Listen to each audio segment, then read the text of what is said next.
L'enfer ne contient pas de pire furie qu'une femme dédaignée. À 45 ans, Shakira, de retour avec le single BZRP Music Session 53, incarne le dicton.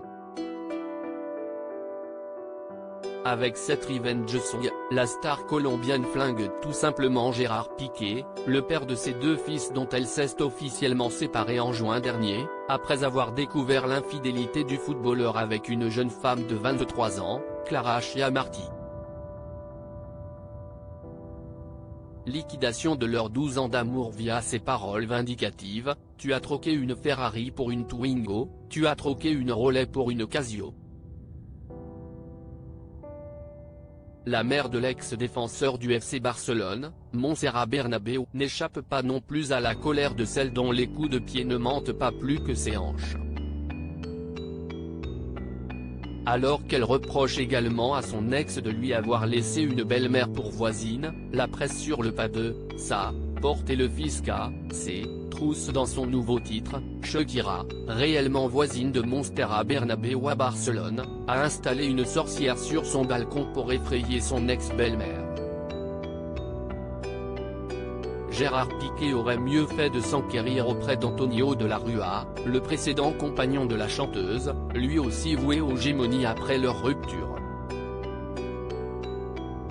Supérieur à retrouver ici les divorces et séparations qui ont marqué 2022 après leur rupture en 2010, Antonio de la Rúa réclame près de 100 millions d'euros à Shakira. Shakira a 23 ans quand elle rencontre ce fils de l'ancien président argentin, Fernando de la Rúa, en 2000.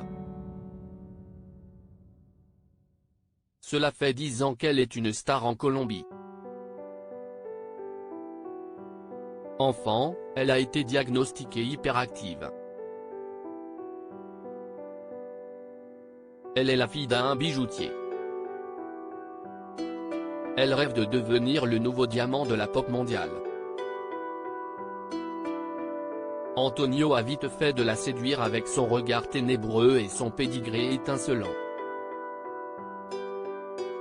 Avocat de formation et directeur officieux de la campagne présidentielle de son père, en 1999, il s'est conseillé Shakira, devient autant son manager que son amant, allant jusqu'à négocier le contrat d'exclusivité de la chanteuse avec le tourneur Live Nation.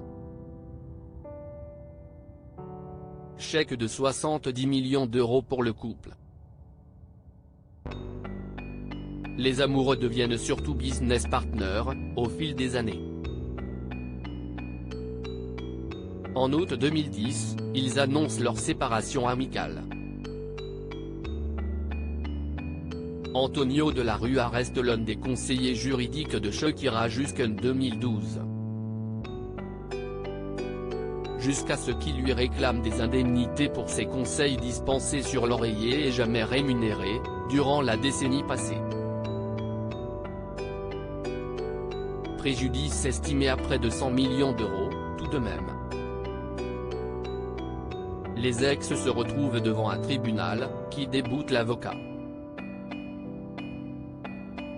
Adios, Antonio. En 2019, Shakira adresse toutefois ses condoléances à son ex, après la mort de Fernando de la Rúa. Sale moment pour le fils de l'ancien président. En 2018, il s'est séparé de celle qui avait remplacé Shakira, une autre colombienne, la Jet Daniela Ramos, avec laquelle il a eu 2 enfants. Les mots de Shakira, alors en plein bonheur avec Gérard Piqué, le réconfortent à peine. Le malheur des uns faisant le bonheur des autres, Antonio de la Rúa aurait repris contact avec la Bomba Latina, l'été dernier. Interrogé sur la rumeur par la journaliste Karina Lavicoli, en octobre dernier, l'avocat n'a pas confirmé, ni démenti. Plus prudent peut-être. Crédit photo, Juan Rico Fame Pictures.